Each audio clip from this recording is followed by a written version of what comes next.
All right, let's listen to Earl because Earl's intelligent and faithful. Let's listen to Earl. No, I'm serious. I'm not being arrogant or cocky or anything like that. Um, when you're a good person because you do what is right, you're considered exceptional. Okay, which you should not be exception to the quote rule. So if you understand laws and you observe laws and you try your best to obey natural laws, then you're right and you do good things. But then when people are not doing that, you're exceptional. So obviously Earl, Ralph and Mary's boy is exceptional, right?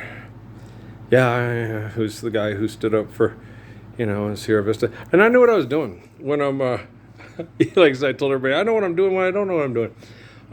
You know, Amy was having those online affairs with Mateen, the Al Qaeda or whatever member that he was in Australia and wherever else he was toting around. And he was sending her messages, we let more people be killed in Palestine today. You need to give me money so we can kill all the Jewish people, right? And I was like, Amy, you're now just targeted on Homeland Security. But the thing about it is then my wife, after that, after she got fired at the Sheridan Press, she got hired as the circulation director at the WIC Communications at the Sheridan Press right outside of Fort Huachuca.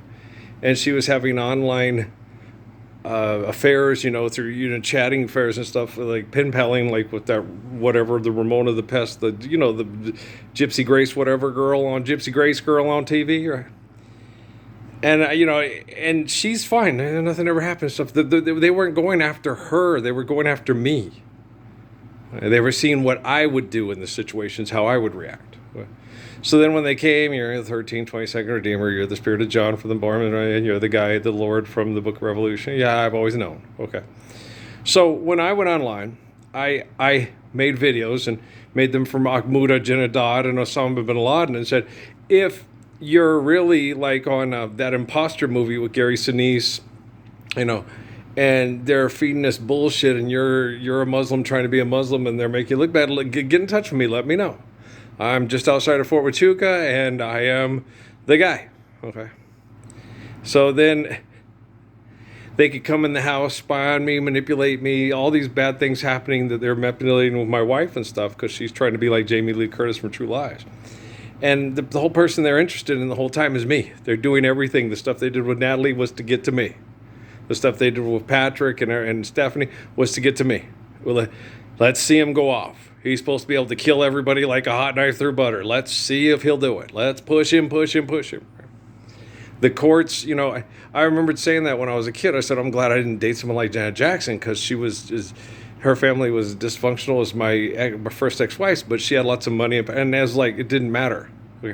I got screwed over worse being married to when Stephanie go through PTSDs and did the 40 Acres and the Mule, and he's the white guy, the devil, and I'm the poor, abused, homosexual female. And she went out partying, and I paid child support for her to go have sex at the gay bars. And then she would sit there and tell me, you're just mad because I've had more sex with more women in the last year since we've been separated than you had your whole life. And I was like, Steffi, that's nothing to be proud of. I stay home with Patrick.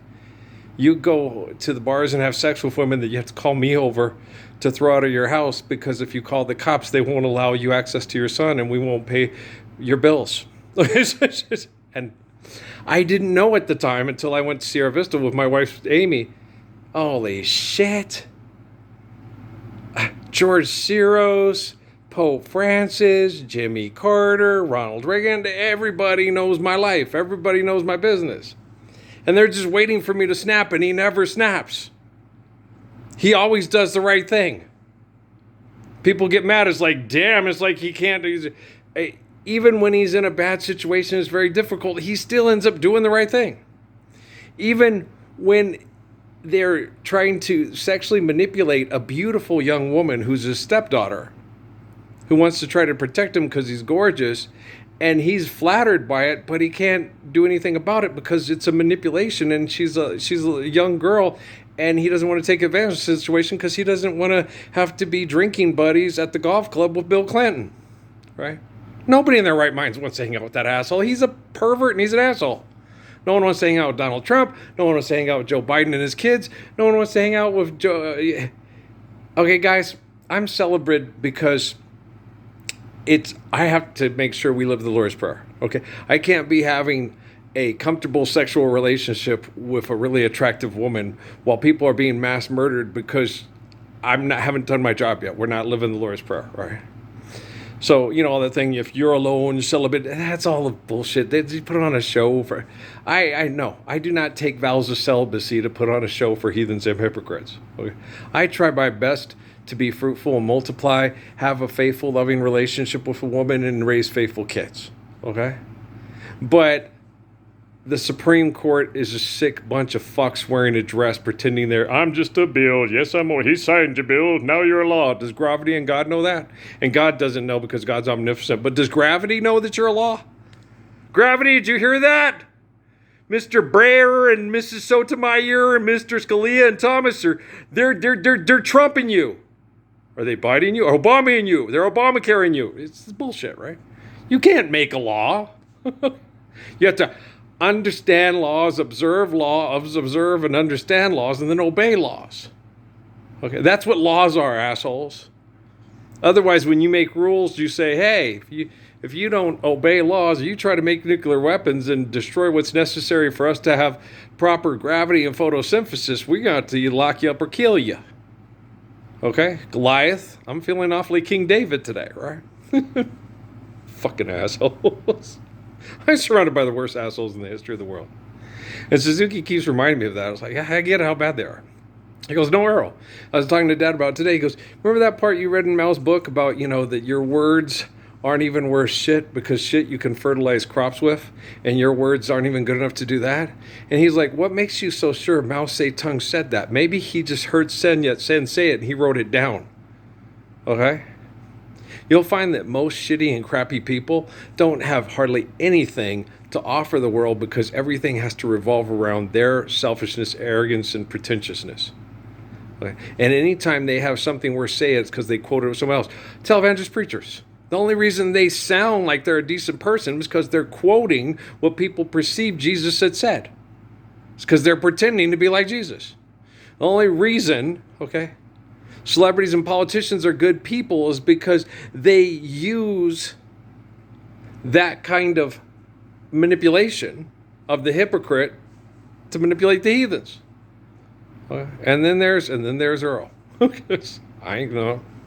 I am celibate because I choose to be, because I can't have. I tried 2020. Give me the card and let me get up in the mountains with my baby's mamas and the kids, and then if there's people around that can help me recover and give me affection and my body can recover, well, we'll let nature take its course. We'll see what happens. And they wouldn't do that. No, you got to turn simple Illuminati before we give you any of that. Then you're not sincere about living the Lord's Prayer. You're just trying to win the game, and you ain't Mariko, I ain't Anjan-san, and I'm not Toranaga or whatever. That's all bullshit. That's James Clavell, fantasy, Isaac Asimov, George Orwell, Nietzsche bullshit. Okay? It's not the Gospels. That's all that rules are put in place for the mediocre to hold back the exceptional. That would be somewhat valid if you're saying that all the people that put in rules of economics are trying to hold back the Lord's Prayer. And that's what they're doing. So yes, rules are put in place by assholes for me to be the exception to the rules. Hi, I'm the Messiah. You cannot kiss my ass because I don't want you anywhere near my ass. Okay, do you see what I'm saying? I want my ass to recover. My ass is going to recover. I'm recovering right now. It's very uncomfortable. Nobody famous, no one rich is doing anything at all to help me perform what I need to perform for us to all live the Lord's Prayer today or tomorrow. Okay? They think they are, but they're just trapped in their ego wars, and all the evidence is being collected, and David Rockefeller slamming him hell every day and saying, caught you with your backfield motion. Yeah. Like my boy Ronnie used to tell me, you caught them all with their pants down. I did not mean to. I did not mean to go into their pervert factory and clean it up. I meant for them to say, oh, you really are a good guy and you're intelligent. Let's live the Lord's Prayer. And they never did. That was 2008 or 9 when they first started asking me. And it's 2024. How many people have been mass murdered so celebrities can keep being brain chemical addicts? That's gross. Politicians are celebrities, guys. I love you.